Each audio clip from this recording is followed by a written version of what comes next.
जैन धर्म, ये जैन धर्म के बारे में हम लोग पढ़ेंगे। तो जैन धर्म के बारे में हम लोग समझेंगे और देखेंगे, है ना।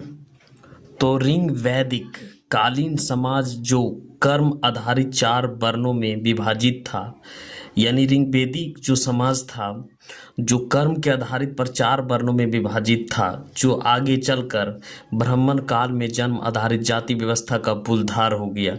और ये जो कर्म आधारित व्यवस्था था, इसी आगे चल के क्या हो गया, जन्म आधारित पर जाति व्यवस्था का मूलधार हो गया। और इसमें ब्राह्मण सर्वश्रेष्ठ एवं प्रभावशाली बन गया। इसमें क्या बन गया, ब्राह्मण जो है सर्वश्रेष्ठ बन गया और प्रभावशाली बन गया। इसका परिणाम स्वरूप ब्राह्मण के वैचारिक कर्तृत्व के खिलाफ क्षत्रियों सहित नीच के दोनों वर्ण ने जैन धर्म, महावीर स्वामी जैसे सुधारवादी आंदोलन का जन्म दिया। इस धर्म में सत्य, अहिंसा और सेवा पर विशेष बल दिया गया। इस धर्म में क्या दिया गया, सत्य, अहिंसा और सेवा बल पर विशेष बल दिया गया। इसके प्रथम तीर्थकार आदिनाथ यथे ऋषभ देव हुआ और इसके बाद 23वां तीर्थकार पार्श्वनाथ हुआ, जबकि अंतिम और सबसे महान 24वां तीर्थकार महावीर स्वामी जैन धर्म के वास्तविक संस्थापक बने। तो ये क्या है, जैन धर्म के वास्तविक संस्थापक बने। कौन बने, महावीर स्वामी, है ना। यहाँ तक हम लोग अब देखिए, यहाँ जैन धर्म के मूल उत्पत्ति का ज्ञान स्पष्ट नहीं है। जो जैन धर्म का मूल उत्पत्ति का ज्ञान स्पष्ट नहीं, लेकिन जैन धर्म का प्रथम तीर्थकार ऋषभ देव को इस धर्म के प्रवर्तक माना जाता है। तो इस ऋषभ देव को क्या माना जाता है, इस धर्म को प्रवर्तक माना जाता है, इस धर्म का प्रवर्तक माना जाता है। जैन परंपरा के अनुसार इस धर्म में 24 तीर्थकार हुए थे। इस धर्म में कितने तीर्थकार हुए थे, 24 तीर्थकार। दोनों जैन तीर्थकार ऋषभदेव और अरिस्टोनोमियों के नाम से उल्लेख ऋग्वेद में मिलता है। ऋग्वेद में कौन सा मिलता है, ऋषभदेव और अरिस्टोन के नाम से उल्लेख ऋग्वेद में मिलता है। दो जैन तीर्थकार ऋषभदेव और अरिस्टोन के नाम से उल्लेख ऋग्वेद में मिलता है। जैन धर्म के 23 तीर्थकार पार्श्वनाथ थे, जो काशी के इक्ष्वाकु वंशीय राजा अश्वेशन का पुत्र थे। इन्होंने 30 वर्ष की अवस्था में गृह त्याग किया। इन्होंने श्री सामवेद शिखर परसानाथ पर्वत झारखंड पर कठोर तपस्या करके मोक्ष प्राप्त किया था। इसलिए इस क्षेत्र को सिद्धार्थ क्षेत्र कहलाता है। और जैन धर्म इसे तीर्थराज कहा गया है। इसका अनुयायी के ग्रोथ कहा गया है। जैन धर्म के अंतिम एवं 24वें तीर्थकार भगवान महावीर को जैन धर्म के वास्तविक संस्थापक माना जाता है। महावीर का जन्म 540 ईस्वी पूर्व वैशाली के कुंडल ग्राम में क्षेत्रीय गिरातुक कुल के प्रधान सिद्धार्थ के यहाँ हुआ था, है ना। महावीर की माता का नाम त्रिशूला था, जो लिच्छवी राजकुमारी थी, और उनकी पत्नी का नाम यशोधा और उनकी पुत्री का नाम प्रियदर्शन था। जमील का उनका दामाद और प्रथम शिष्य था। 30 वर्ष की अवस्था में महावीर ने गृह त्याग किया। 12 वर्ष तक लगातार कठोर तपस्या एवं साधना के बाद 42 वर्ष की आयु में महावीर के जो भी ग्राम जमुई के समीप रिजू पालिका नदी क्यूल नदी के किनारे एक साल वृक्ष के नीचे कावल यानी सर्वोच्च ज्ञान का प्राप्त हुआ। महावीर भगवान ने अपना पहला प्रवचन उपदेश राजगीर के बीफूलगिर स्थान पर दिया था। बीफूलगिर स्थान पर क्या करते थे, पहला उपदेश अपना दिया था। और यहाँ हम लोग देखेंगे तीर्थकार, प्रमुख जैन तीर्थकारों का प्रतीक ऋषभदेव प्रथम, वीरशभ, अजितनाथ द्वितीय, हाथी, और संभवनाथ तृतीय, घोड़ा, शांतिनाथ 16वां, हिरण, और ओस्टिनोमियो 22वां, शंख, परशवनाथ 23वां, सौरपो फन, महावीर स्वामी 24वें, सिंह का इसका प्रतीक था। ठीक है। चंपा नरेश दिग्वाहन की उसकी पुत्री चंदना और चंदवाला पहली जैन भिक्षुणी थी। उसकी मृत्यु पावापुरी राजगीर में 72 वर्ष की आयु में 1668 ईस्वी में पूर्व में हुई। महावीर ने जैन धर्म का प्रचार के लिए प्राकृतिक भाषा का प्रयोग किया, जबकि इस धर्म ग्रंथ अर्ध मगही भाषा में लिखा गया है। बाद में संस्कृत का प्रयोग प्रमुखता से हुआ तथा जैन धर्म की प्रमुख पुस्तक काल्पसूत्र संस्कृत में लिखी गई। परशुनाथ द्वारा प्रतिपादित 4 महाव्रत सत्य, अहिंसा, अपरिग्रह तथा अश्वेत हैं। बौद्ध साहित्य में महावीर को निगोनठ नाथ पुत्र कहा गया है। जैन धर्म अनुसार यह संसार 6 द्रव्य, जीव, पौद्गुल, धर्म, अधर्म, आकाश और काल से निर्मित। परशुनाथ द्वारा प्रतिपादित 4 महाव्रतों में महावीर ने 5वां महाव्रत ब्रह्मचर्य जोड़ा। जैन धर्म में आध्यात्मिक ज्ञान को कैवल्य कहा जाता है।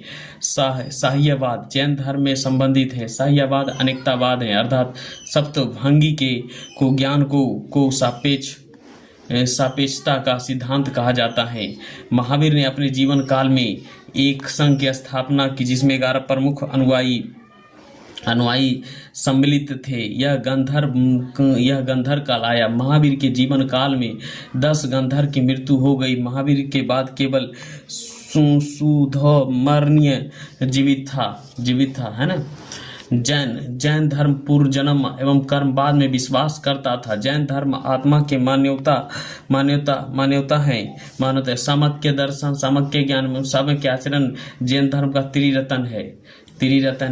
भद्रबाहु एवं उनके अनुयायी के दिगंबर, दक्षिण जैनी, बस्तरहीन कहा गया है। अस्तूल भद्र एवं उनके अनुयायी को श्वेतंबर कहा गया है। श्वेतंबर संप्रदाय के लोग ही सर्वप्रथम महावीर और अन्य तीर्थंकर की पूजा आरंभ की। जैन संगीतियाँ, है ना, जैन संगीतियाँ के बारे में हम लोग पढ़ेंगे। प्रथम सभा चंद्रगुप्त मौर्य के शासनकाल में लगभग 30 ईस्वी पूर्व में प्रथम जैन सभा पाटलिपुत्रा में संपन्न हुई थी। इसमें जैन धर्म के प्रधान भाग 12 अंक के संपादन हुआ। यह सभा स्थल भद्र एवं सौभवती विजय नामक स्थल वीरों के निरीक्षण में हुई थी।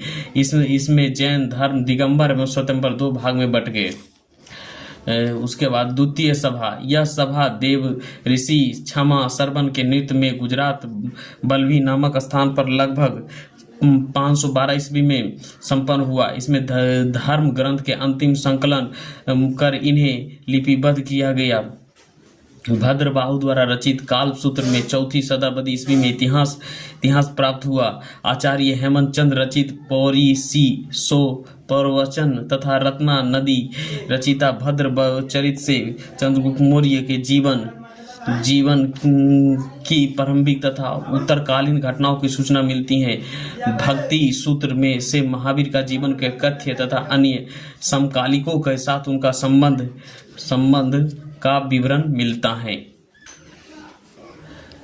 जैन साहित्य पुराण चरित्र के अनुसार इसमें 6वीं शताब्दी से 16वीं शताब्दी तक का इतिहास वर्णित है, जिसमें विभिन्न कालों की राजनीतिक, सामाजिक तथा धार्मिक दशा का ज्ञान प्राप्त है। बिहार और जैन साहित्य, बिहार के ऐतिहासिक स्रोत में जैन साहित्य को भी योगदान रहा है। इन ग्रंथों में भी बौद्ध साहित्य का समापन धर्मप्रदक है।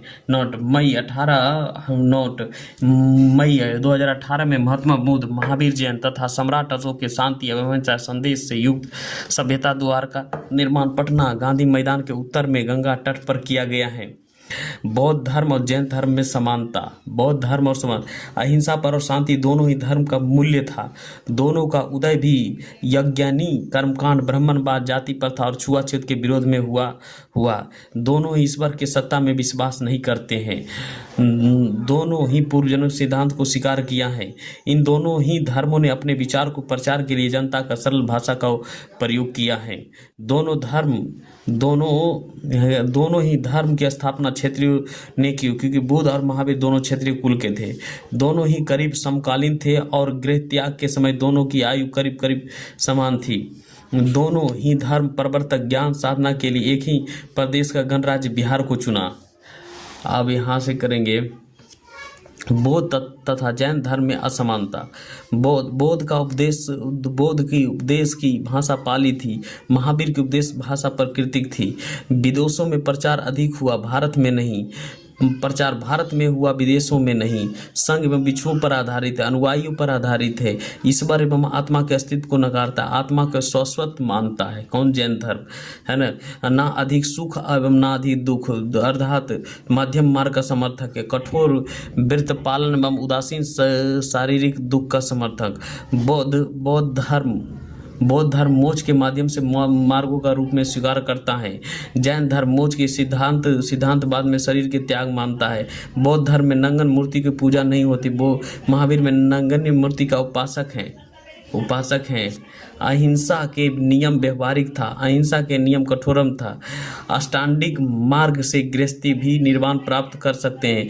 जैन धर्म के अनुसार गृहस्थी के लिए निर्वाण प्राप्त करना असंभव था। मगध साम्राज्य, मगध राज्य के प्रारंभिक इतिहास के सर्वप्रथम उल्लेख महाभारत में मिलता है। जो मगध राज्य का प्रारंभिक इतिहास का सर्वप्रथम उल्लेख महाभारत में मिलता है। इसमें मगध के शासक जरासंध के उल्लेख है। क्या है? जरासंध का उल्लेख, जिसमें भीम ने द्वंद्व युद्ध में पराजित किया था। इसमें गंगा के उत्तर में विदर्भ राज्य और दक्षिण में मगध राज्य का उल्लेख मिला गया है। मगध के प्राचीन काल से ही राजनीतिक उठापटक का साथ धार्मिक एवं सामाजिक जागृति केंद्र बिंदु रहा। मगध बुद्धकालीन समय में शक्तिशाली तंत्र में से एक था, जो आज के दक्षिण बिहार में स्थित है। कालांतर में यह उत्तर भारत के सर्वाधिक शक्तिशाली महाजनपद बन गया, जो गौरवमयी इतिहास, राजनीतिक एवं धर्म के वैश्विक केंद्र बन गया। मगध महाजनपद की सीमा उत्तर में गंगा से दक्षिण में विंध्य पर्वत तक तथा पूर्व में चंपा से पश्चिम में सोना नदी तक विस्तृत थी।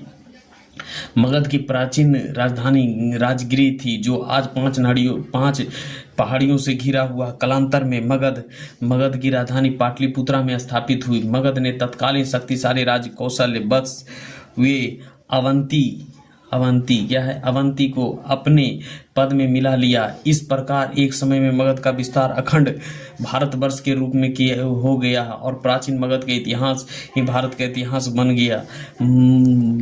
मगध साम्राज्य का उत्कर्ष करने में कई राजवंशों का महत्वपूर्ण योगदान रहा है। तो पहला कौन सा है? जो पहला है बृहद्रथ वंश। भद्रथ महाभारत में तथा पुराण में के अनुसार जरासंध का पिता तथा चेंदिया का राजा बदसु के पुत्र क्या था?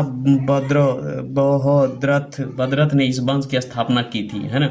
तो महाभारत तथा पुराण के अनुसार जरासंध के पिता तथा चौंद्रिया के राजा वसु का पुत्र भद्रदत्त ने इस वंश की स्थापना की थी। यह सबसे प्राचीनतम एवं महाभारत कालीन राजवंश था। इस वंश में 10 राजा हुए, जिसमें बृहद्रथ का पुत्र जरासंध सबसे प्रतापी राजा था। तो इसका पुत्र बृहद्रथ का पुत्र कौन था? जरासंध प्रतापी राजा था। हिरण वंश पुराण के अनुसार जरासंध ने काशी, कौशल, चेंदिया, मालवा, विद्रोह, अंग एवं बंग, कालिंग, कश्मीर, पांड्या और गंधार के राजाओं को पराजित किया था, क्योंकि उनके पास सबसे शक्तिशाली विशाल सेना थी। जरासंध ने इस वंश की राजधानी राजगिरी, कोषागुरपुर, गिरिवज्र, बृहद्रथपुर, बौसोमितियापुर के बनाई, जो 5 पहाड़ियों से घिरा हुआ एक प्राकृतिक दुर्ग था। जरासंध ने इस वंश की राजधानी जरासंध ने नगर के बाह्य सुरक्षा के लिए प्राचीन राजगिरी में 45 किमी का एक साइक्लोपेनियन दीवार किलाबंदी का निर्माण कराया, जिसमें 32 बड़े एवं 64 छोटे प्रवेश द्वार थे। दीवार के शिलाखंड के सुराखी चूना रात के घोल से जोड़कर बनाया गया था। नगर निर्माण की योजना बनाने वाले कौशल शिल्पकार महागोविंद था। कौन था? महागोविंद। जरासंध ने अपनी पुत्री औसौतिया एवं प्राप्तिया को शादी मथुरा के राजा एवं कृष्ण के मामा कंस से की थी। जरासंध कंस के परम मित्र और कृष्ण के परम शत्रु बनते थे, है ना। कहते हैं कि जरासंध ने 17 बार मथुरा पर चढ़ाई की, लेकिन हर बार वह हार मिल गया। भगवान श्री कृष्ण की सहायता से पांडव पुत्र ने भीम को जरासंध के मल्ल युद्ध में मार दिया और उसका पुत्र सहदेव के मगध का शासक बना दिया। बहादुर वंश के अंतिम राजा रिफुनजय था। रिफुनजय के उसके दरबारी मंत्री पुलुक ने मारकर अपना पुत्र को राजा बना दिया। एक अन्य दरबारी महिया ने पुलुक और उसके पुत्र को मारकर अपना पुत्र बिम्बिसार को गद्दी पर बैठाया। हर्यक वंश 1545 ईस्वी से 1412 ईस्वी पूर्व। हर्यक वंश के वास्तविक संस्थापक बेमिसार था। क्या था? बेमिसार सानीय अथवा श्रेणियों के उपनाम से जाना जाता था। अनुमानतः उसका राज्याभिषेक 1545 ईस्वी में हुआ था। बेमिसार ने गिरिवज्र राजगीर को अपनी राजधानी बनाया था। हर्यक वंश के दो शक्तिशाली शासक बिम्बिसार और अजातशत्रु महात्मा बुद्ध के समकालीन थे। समकालीन मतलब उस समय महात्मा बुद्ध भी थे और वो दोनों भी थे, समकालीन थे। उनके समय में कौशल के राजा प्रसेनजीत अवंतिका के चंद्रपोत प्रमुख शासक थे।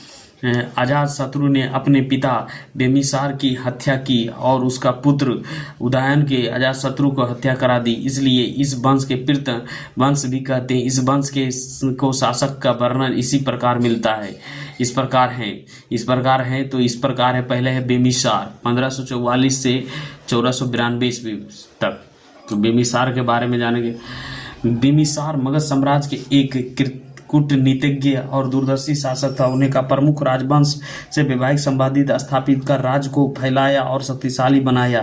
बेमिसार ने मगध साम्राज्य की राजधानी गिरिवज्र राजगिर को बनाया, जो 5 पहाड़ियों रत्नागिरी, उदयगिरी, सोनगिरी, बिफुलगिरी तथा भैरवगिरी से घिरी एक दुर्ग की तरह था। इसके पहले जरासंध ने इस राजधानी को बनाया था।